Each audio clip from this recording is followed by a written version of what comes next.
what I'm going to show you today is how to use a Medela Lactina Select breast pump. This pump comes in two parts. One is the actual pump itself, and then the other is called the kit. And that's all of these things I have laid out on the table here. So when you borrow or rent one of these pumps, this is the part that you will be given and return. This you will keep. This is single user. You won't return this. Nobody else will use this.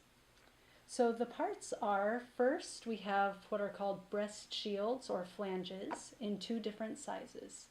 I would say more women use the larger size than the smaller size. I'll set it up with the larger size, but just try both sizes and see which one is most comfortable for you. It also comes with bottles, and then these are connectors and valves, and connectors with valves, and the white thing here actually comes off. You'll see it's called a valve, and this these break more often than anything else on here, of course, and your kit will come with spares of these. So if you ever feel like your pump isn't working, try replacing these, and also inspect them on a regular basis. They sometimes get very tiny cracks in them. So this white circle just pushes into here, okay, on this yellow part. And then the yellow part, you can see there's a place it can fit on this connector piece. So you put it on there. And then this part screws onto the bottle with the yellow piece with the valve going inside the bottle like this. And then you connect the flange. Now you'll notice this piece, this is actually for when the bottle has milk in it, but you can just put the bottle with milk in that, and then you're not likely to tip it over. So that's all that this piece is for.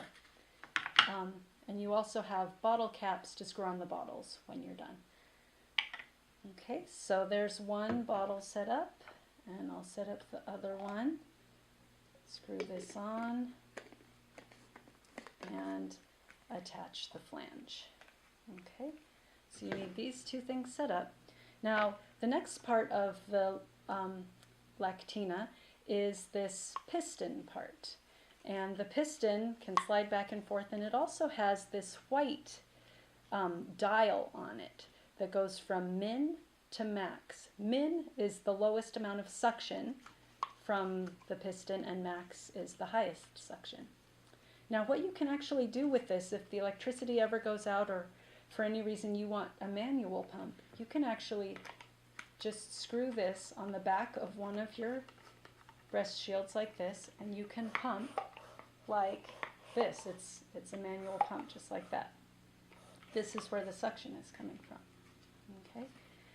But more often you're going to want to double pump and pump with the machine. So for that you need this connector piece. You just screw it on the end of the piston here. Okay? And then there are these tubes. Okay? And the tubes have the ends are different. The end with a little triangular connector, that's what you're going to push into the end here, and make sure it's in nice and tight. Okay, so I'll connect the other one as well. Actually, you'll notice here there's a little white flap. If you ever wanted to single pump, just pump only one breast for any reason, what you would do is just connect one tube and then fill the other hole with this. Okay, and that's then only one tube will be connected, and you'll be able to pump only one breast. But normally you would probably pump both, so we'll connect both ends in here. Okay. Now again, if the power ever went out, you could actually double pump with an assistant by connecting the flanges to the tubes, and they're now here, and you could get the pumps in place. In real life, you would have your shirt up and your bra down, and these would be directly on your breasts. And your assistant could pump this for you. And you would be able to pump without electricity. But we're going to go ahead and attach it to the pump now. So this connector has this long cylinder on it, and that's going to go in this hole right here at this end of the pump. So you just put that in and pull this down, and then you're going to put the end of the cylinder here into the end of the piston into this little arm here, okay? And then if you saw my other video on pumping hands-free with ponytail holders, you might attach your ponytail holders and get ready to pump.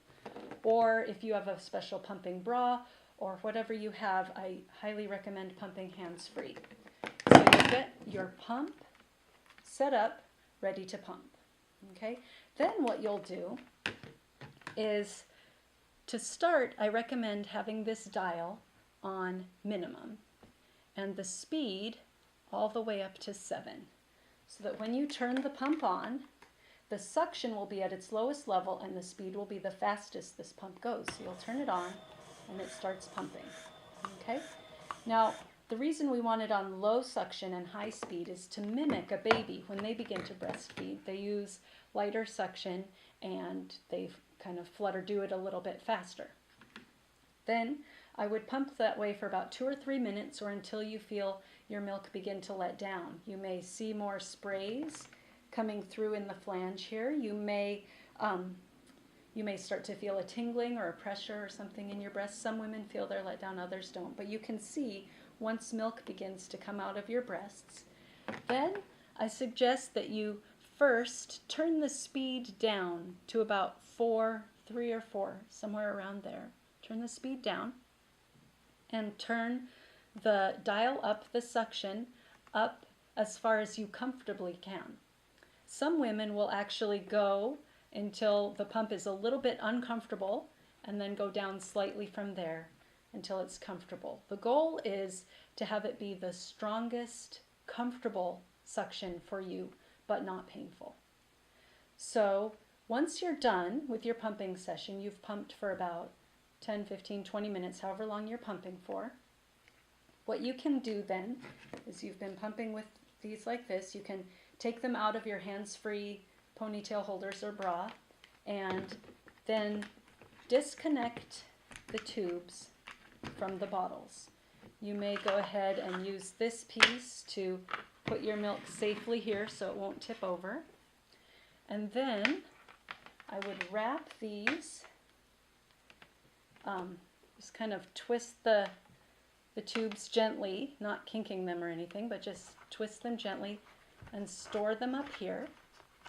And then actually I would turn this back to the fast speed, the low pressure again, the low suction again, and run the pump again like this for a minute or two while you're taking care of your milk, pouring it into bags or whatever you're going to do with it.